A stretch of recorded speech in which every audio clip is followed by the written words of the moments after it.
بسم اللہ الرحمن الرحیم۔ پیارے ساتھیوں، امید ہے سب خیریت سے ہوں گے۔ آج کے واقعے کا عنوان ہے زمزم کی کھدائی۔ حضرت ابراہیم علیہ السلام کے بیٹے حضرت اسماعیل علیہ السلام کے 12 بیٹے تھے۔ ان کی نسل اس قدر ہوئی کہ مکہ مکرمہ میں نہ سما سکی اور پورے حجاز میں پھیل گئی۔ ان کے ایک بیٹے کیدار کی اولاد میں عدنان ہوئے۔ عدنان کے بیٹے معاد پوتے کا نام نزار تھا۔ نزار کے 4 بیٹے تھے، ان میں سے ایک کا نام مضر تھا۔ مضر کی نسل سے قریش بن مالک پیدا ہوئے، یہ فہر بن عبد المالک بھی کہلائے۔ قریش کی اولاد بہت ہوئی، ان کی اولاد مختلف قبیلوں میں بٹ گئی۔ ان کی اولاد سے قصی نے اقتدار حاصل کیا۔ قصی کے آگے 3 بیٹے ہوئے، ان میں سے ایک عبد مناف تھے، جن کی اگلی نسل میں ہاشم پیدا ہوئے۔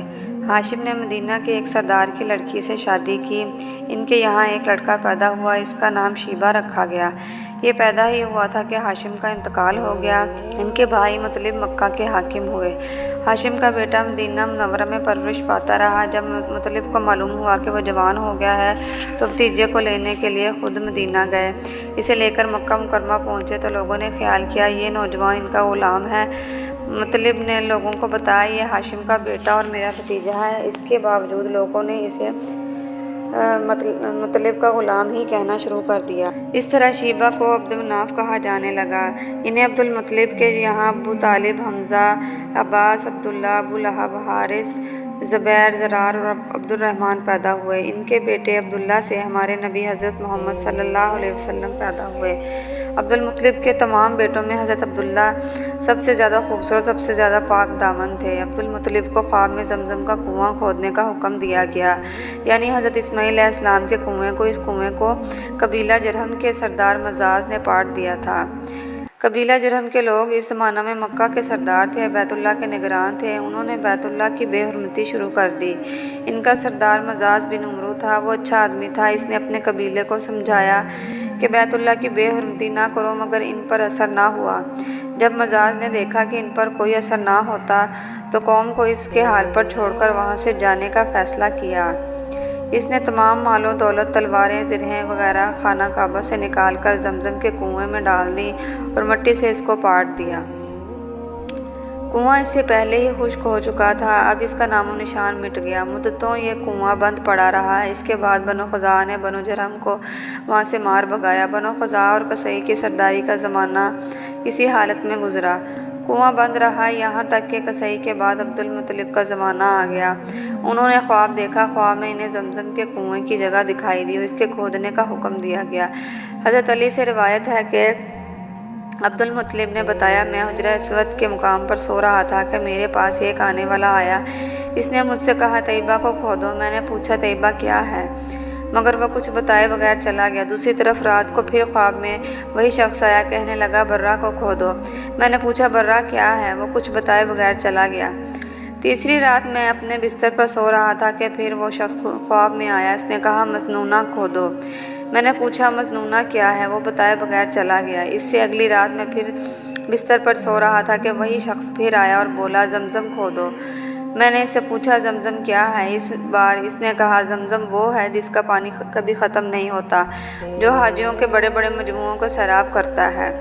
عبد المطلب کہتے ہیں میں نے اس سے پوچھا یہ کنواں کس جگہ ہے، اس نے بتایا جہاں گندگی اور خون پڑا ہے اور کوا ٹھونگے مار رہا ہے۔ دوسرے دن عبد المطلب اپنے بیٹے کے ساتھ وہاں گئے۔ اس وقت ان کے یہاں یہی ایک لڑکا تھا۔ انہوں نے دیکھا وہاں گندگی اور خون پڑا ہے اور کوا ٹھونگے مار رہا ہے۔ اس جگہ کے دونوں طرف بت موجود تھے اور یہ گندگی اور خون دراصل ان بتوں پر قربان کیے جانے والے جانوروں کا تھا۔ پوری نشانی مل گئی تو عبد المطلب کدال لے آئے اور کھدائی کے لیے تیار ہو گئے، لیکن اس وقت قریش وہاں آ پہنچے۔ انہوں نے کہا اللہ کی قسم ہم تمہیں یہاں کھدائی نہیں کرنے دیں گے، تم ہمارے ان دونوں بتوں کے درمیان کنواں کھودنا چاہتے ہو جہاں ہم ان کے لیے قربانیاں کرتے ہیں۔ عبد المطلب نے ان کی بات سن کر اپنے بیٹے حارث سے کہا تم ان لوگوں کو میرے قریب نہ آنے دو، میں کھدائی کا کام کرتا رہوں گا، اس لیے کہ مجھے جس کام کا حکم دیا گیا ہے میں اس کو ضرور پورا کروں گا۔ قریش نے جب دیکھا کہ وہ باز آنے والے نہیں تو رک گئے۔ آخر انہوں نے کھدائی شروع کر دی، جلد ہی کنویں کے آثار نظر آنے لگے۔ یہ دیکھ کر انہوں نے اللہ اکبر کا نعرہ لگایا اور پکار اٹھا یہ دیکھو یہ اسماعیل علیہ السلام کی تعمیر ہے۔ جب قریش نے یہ دیکھا کہ انہوں نے کنواں تلاش کر لیا تو ان کے پاس آ گئے اور کہنے لگے عبد المطلب اللہ کی قسم یہ ہمارے باپ اسماعیل علیہ السلام کا کنواں ہے اور اس پر ہمارا بھی حق ہے، اس لیے ہم اس میں تمہارے شریک ہوں گے۔ یہ سن کر عبد المطلب نے کہا میں تمہیں اس میں شریک نہیں کر سکتا، یہ مجھ اکیلے کا کام ہے۔ اس پر قریش نے کہا تب پھر اس معاملے میں ہم تم سے جھگڑا کریں گے۔ عبد المطلب بولے کسی سے فیصلہ کروا لو۔ انہوں نے بنو سعد ابن حزیم کے کاہنہ سے فیصلہ کرانا منظور کیا۔ یہ کاہنہ ملک شام کے بالائی علاقے میں رہتی تھی۔ آخر عبد المطلب دوسرے قریش کی طرف روانہ ہوئے۔ عبد المطلب کے ساتھ عبد مناف کے لوگوں کی ایک جماعت تھی، جبکہ دیگر قبائل قریش کی بھی ایک جماعت ساتھ تھی۔ اس زمانہ میں ملک حجاز اور شام کے درمیان ایک بیابان میدان تھا، وہاں کہیں پانی نہیں تھا۔ اس میدان میں ان کا پانی ختم ہو گیا، سب لوگ پیاس سے بے حال ہو گئے، یہاں تک کہ انہیں اپنی موت کا یقین ہو گیا۔ انہوں نے قریش کے دوسرے لوگوں سے پانی مانگا لیکن انہوں نے پانی دینے سے انکار کر دیا۔ اب انہوں نے ادھر ادھر پانی تلاش کرنے کا ارادہ کیا۔ عبد المطلب اٹھ کر اپنی سواری کے پاس آئے، جو ہی ان کی سواری اٹھی ان کے پاؤں کے نیچے سے پانی کا چشمہ ابل پڑا۔ انہوں نے پانی کو دیکھ کر اللہ اکبر کا نعرہ لگایا، پھر عبد المطلب سواری سے اتر آئے، سب نے خوب سیر ہو کر پانی پیا اور اپنے مشکیزے بھر لیے۔ اب انہوں نے قریش کی دوسری جماعت سے کہا آؤ تم بھی سیر ہو کر پانی پی لو۔ اب وہ بھی آگے آئے اور خوب پانی پیا۔ پانی پینے کے بعد وہ بولے اللہ کی قسم اے عبد المطلب یہ تو تمہارے حق میں فیصلہ ہو گیا، اب ہم زمزم کے بارے میں تم سے کبھی جھگڑا نہیں کریں گے۔ جس ذات نے تمہیں اس بیابان میں سیراب کر دیا وہی ذات تمہیں زمزم سے بھی سیراب کرے گا، اس لیے یہیں سے واپس چلو۔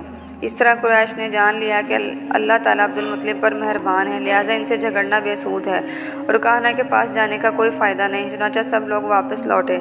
واپس آ کر عبد المطلب نے پھر کنویں کی کھدائی شروع کی۔ ابھی تھوڑی سی کھدائی کی ہوگی کہ مال دولت تلواریں اور زرہیں نکل آئیں، اس میں سونا اور چاندی وغیرہ بھی تھی۔ یہ مال و دولت دیکھ کر قریش کے لوگوں کو لالچ نے آ گھیرا۔ انہوں نے عبد المطلب سے کہا عبد المطلب اس میں ہمارا بھی حصہ ہے۔ اس کی بات سن کر عبد المطلب نے کہا نہیں، اس میں تمہارا کوئی حصہ نہیں، تمہیں انصاف کا طریقہ اختیار کرنا چاہیے، آؤ 500 کے تیروں سے قرعہ ڈالیں۔ انہوں نے ایسا کرنا منظور کر لیا۔ 2 تیر کعبے کے نام سے رکھے گئے، 2 عبد المطلب کے اور 2 قریش کے باقی لوگوں کے نام کے۔ پانسا پھینکا گیا تو مال اور دولت کعبہ کے نام نکلا۔ تلواریں اور زرہیں عبد المطلب کے نام اور قریشیوں کے نام کے جو تیر تھے وہ کسی چیز پر نہ لگے۔ اس طرح فیصلہ ہو گیا۔ عبد المطلب نے کعبے کے دروازے کو سونے سے سجا دیا۔ زمزم کی کھدائی سے پہلے عبد المطلب نے دعا مانگی تھی کہ اے اللہ اس کی کھدائی کو مجھ پر آسان کر دے، میں اپنا ایک بیٹا تیرے راستے میں ذبح کروں گا۔ اب جب کہ کنواں نکل آیا تو انہیں خواب میں حکم دیا گیا اپنی منت پوری کرو، یعنی ایک بیٹے کو ذبح کرو۔ اس خواب کی کیسے تعبیر ہوئی یہ جاننے کے لیے ہمارے چینل کو لائک کریں، شیئر کریں، سبسکرائب کریں اور اگلی ویڈیو دیکھیں۔ اللہ حافظ۔